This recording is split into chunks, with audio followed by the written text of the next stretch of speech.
पाहूयात पुढची मोठी बातमी। नाशिक विमानतळाच्या महत्त्वाकांक्षी विस्तारीकरण प्रकल्पाचं भूमिपूजन आज मुख्यमंत्री देवेंद्र फडणवीस यांच्या हस्ते करण्यात आलं। आगामी सिंहस्थ कुंभमेळ्याच्या पार्श्वभूमीवर नाशिक विमानतळाचा सर्वांगीण विकास करण्यात येतोय। भाविकांची वाढती गर्दी, उद्योग, कृषी, निर्यात आणि उत्तर महाराष्ट्राच्या विकासाला यामुळे मोठी चालना मिळणार आहे। या प्रकल्पामुळे नाशिकसह उत्तर महाराष्ट्रातील औद्योगिक वसाहती, कृषी निर्यातदार आणि पर्यटन क्षेत्राला थेट लाभ होणार आहे।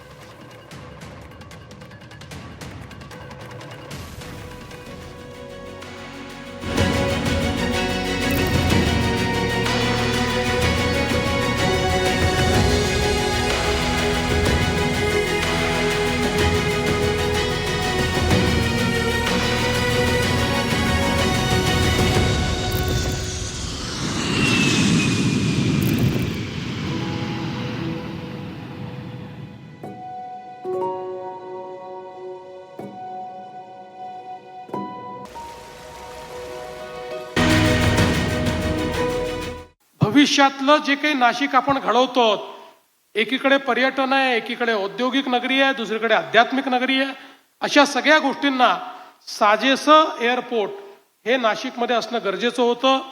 आणि म्हणूनच महाराष्ट्र सरकार आणि HAL यांनी एकत्रितपणे हा निर्णय घेतला, कारण एअरपोर्ट HAL कडे आहे की याचं विस्तारीकरण आपण करू।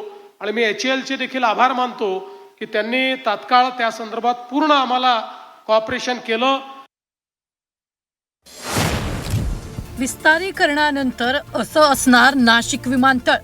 टर्मिनल क्षेत्रफळ 18,250 चौरस मीटर, प्रवासी क्षमता प्रति तास 1,000 प्रवासी, उड्डाण सुविधा देशांतर्गत आणि आंतरराष्ट्रीय, चेक इन व्यवस्था 24 चेक इन काउंटर, दुहेरी उंचीचा हॉल, सुरक्षा तपासणी, 8 हँड बॅगेज एक्स-रे युनिट्स, आंतरराष्ट्रीय सुविधा, immigration, customs, duty free, baggage handling, अत्याधुनिक बॅगेज हँडलिंग सिस्टम, प्रस्थान gates 7 gates, 5 in contact, 2 remote, विमान पार्किंग क्षमता 18 विमान, विमान ये जा क्षमता 500 म्हणजे 250 landing, 250 take off, aero bridge नवीन 6 एरो ब्रिज, एस्केलेटर आणि लिफ्ट्स नवीन 9 एस्केलेटर, 10 लिफ्ट्स,